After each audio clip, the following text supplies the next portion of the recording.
The Trojan War had already killed countless renowned warriors, but no loss had the impact of the fall of the Trojan prince Hector.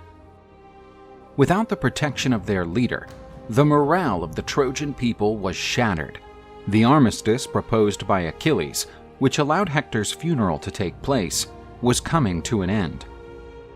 Agamemnon took his men to the front of the Trojan walls and tried to challenge his opponents to a fight in the open field. But the Trojans didn't have the courage to come out from behind the mighty walls built by the gods. They saw Thanatos' terrible shadow at every corner, a sign that the ruin of the city was about to happen.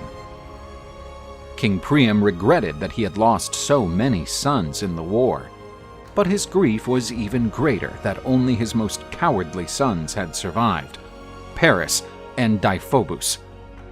In their hands would be the future of Troy, since the king did not want to give the city's command to the brave Aeneans.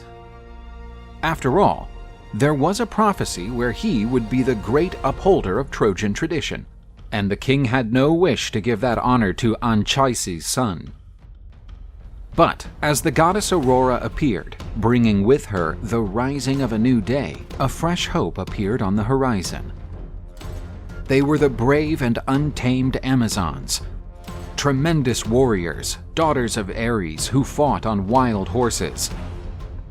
Penthesilea, the queen of the Amazons, was beautiful, and her armor reflected the sun's rays.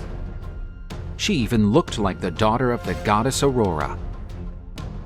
The emergence of the dreadful warriors who feared no man filled the Trojan warriors' hearts with courage.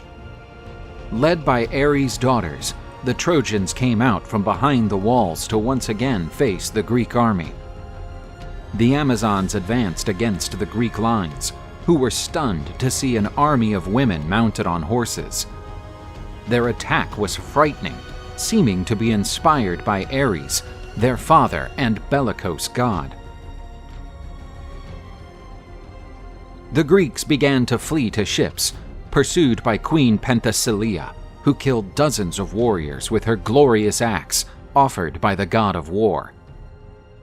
Achilles and Ajax were surprised by the Greeks' disorderly flight. They shouted for the men to re-establish the defensive lines, for Achilles and Ajax were now in their army's forefront. Encouraged by the two great heroes, the Greeks returned to the fight, and a great bloodbath began. Achilles, Trojans, and Amazons spilled blood on Trojan soil in one of the most violent battles of the war. Achilles again began to turn the battle in favor of the Greeks, using Peleus's fabulous spear. But Penthesilea feared no man. Not even the fearsome son of Thetis frightened the queen of the Amazons. Mounted on her horse, she hurled a spear at the hero.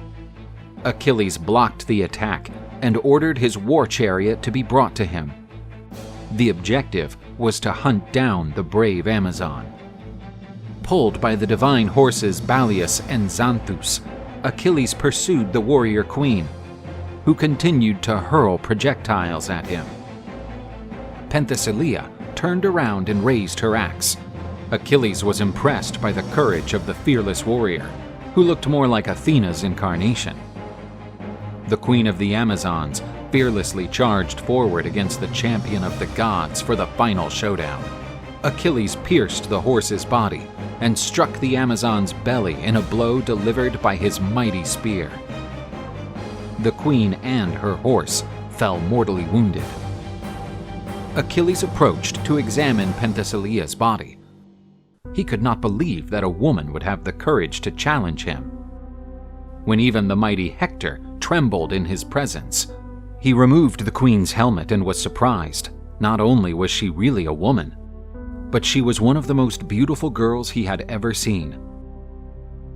Achilles was touched by the queen's courage, and so he did not strip her of her weapons and armor, as was his custom.